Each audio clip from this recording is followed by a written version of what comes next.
Hey guys, it's Kyle. I'm going to apologize now. I have a feeling this is going to be a really long video.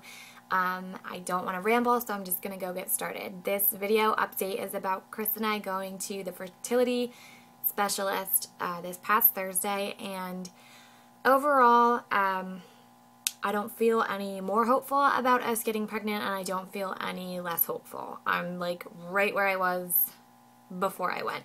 Pretty much they want me to start Clomid and then do an IUI, which for us would cost us about $3,000 out of pocket, and it's only a 15% chance of success, which is very, very discouraging to me. And the fact that I do know about 3 people had gone to the same fertility clinic and they all had IUIs there and they all failed. So I know that IUIs for some people are miracle workers and very successful, but at this point, Chris and I don't have the money to do something like that. Neither, if I did have the money to do it tomorrow, I don't know if I would, just for the mere fact that 15% is quite discouraging and very scary for me to think about, spending all of that money and putting all of your hope into something like that and then having it not work. So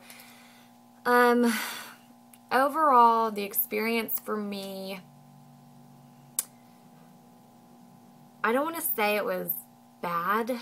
I wouldn't say that it was great, but I went in there expecting to hear the words IUI, so that wasn't like, that didn't throw me off or anything.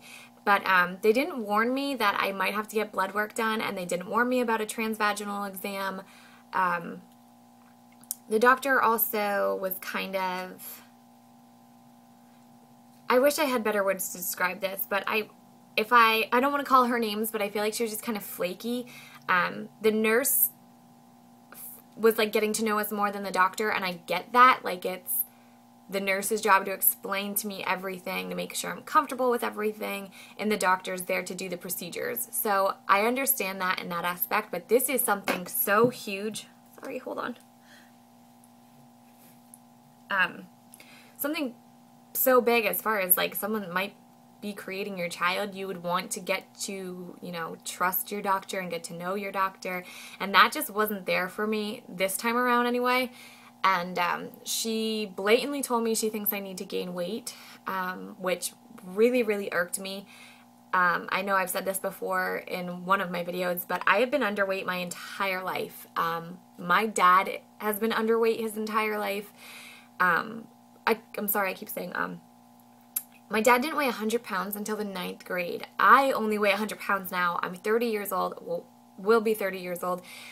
And I've weighed 100 pounds since high school. Like, I just don't gain weight. I'm not trying to, like, brag about that. But it's just very, very difficult for me to gain weight. And I've tried everything. I've done, like, those INFOR milkshakes, which are so freaking gross. And the fact that my medical history was right there, I felt like it was very rude of her to assume that, maybe like just putting on a couple pounds would help me get pregnant. Like, that kind of pissed me off. Secondly, this isn't my issue. All of my blood work came back fine. My HSG is fine. This isn't literally like anything to do with my end with us trying to have a baby. Like, the fact that she wants to put me on Clomid threw me off, because there's nothing wrong with me. I am ovulating. I am producing eggs. Like, my blood work is perfect. I just don't understand why the Clomid. I get that her goal is to get me pregnant. Any fertility clinic would be. However, like, to be that aggressive on my end, I don't know. I just got a weird feeling about it. So I felt like that's a red flag. And the fact that I wasn't warned that I would have to get blood work taken then, or even like if it was just a chance, depending on where I was in my cycle, and the transvaginal exam. I just like to have going into something knowing I might have to get blood work done. I'm not a freak about needles. It's not something that like spins me into an anxiety attack, but it's something I like to know going into something, like it might be a possibility I'll have blood work done. And same thing with the transvaginal exam. Like, it didn't hurt. It was a little bit uncomfortable. I just wish I would have had like a warning going in there, like, we might do this which I didn't get any warning. It was like literally they told me, and within 5 minutes I was in the exam room doing all that stuff. So bittersweet though, I guess, because I got the results the very next day that my progesterone levels are perfect and I did ovulate. What else? All of my reproductive organs are perfect. They look beautiful, she said. So I am not understanding the Clomid yet, and I just don't feel comfortable moving forward with this doctor anyway, until I get a second opinion. And I don't care if I go somewhere and they tell me the exact same thing. Maybe even just having a better experience with it would make me feel a little bit differently about an IUI. But at this point, like I said, 15% is just very, very discouraging to me, and it would take a lot of thought and a lot of prayer for me to go ahead and make a decision like that, even if I had the money to put down tomorrow. So that's where I'm at. Chris and I are pretty much on the same page with that it's not going to be anytime soon we would do an IUI. So I'm hopeful that maybe it would happen for us naturally and we wouldn't have to deal with any of this crap, and we could just go ahead and have our own baby and forget about infertility treatments. And yes, this is a scrunchie my aunt gave me. I love scrunchies. And I forgot what I was going to say. I guess overall,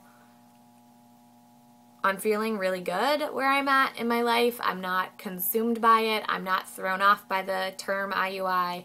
I know it's a possibility for us down the line, but I just don't think it's my time yet. So I also, this is kind of irrelevant, but kind of very relevant at the same time. I don't want to mention her name because I don't know how she feels about me mentioning it, but a fellow YouTuber had sent me a message via Twitter about just like a link of something, and she said that she watched it and thought of me, and it was so remarkably inspiring. It was a link to a sermon by a woman named Joyce Myers, or Meyer, sorry, Mayer, I don't know. I'll put the link below.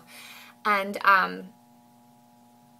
the fact that she watched it and then thought of me and then thought to even reach out to me and have me watch it, it was just, it had me in tears.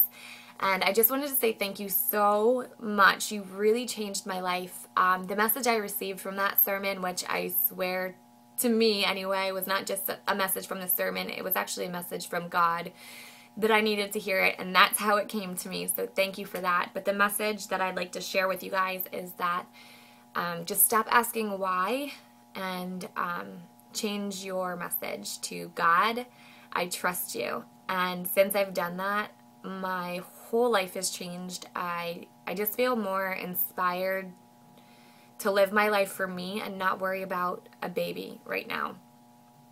I mean, that's pretty much it. It answers anything. If you lost your job recently, if you are suffering from, anything, if you just are not understanding what's going on in your life or why that happened to you or somebody you know, if you just stop asking God why and just say, God, I trust you, that He will bring you to the best life possible if you just put your trust in Him. And that's where I am. And I feel so good. I feel so great about it. And I feel so good sharing that message.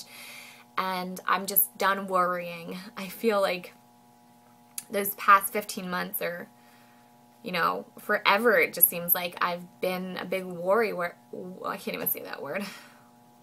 Worry, wart. That's really hard.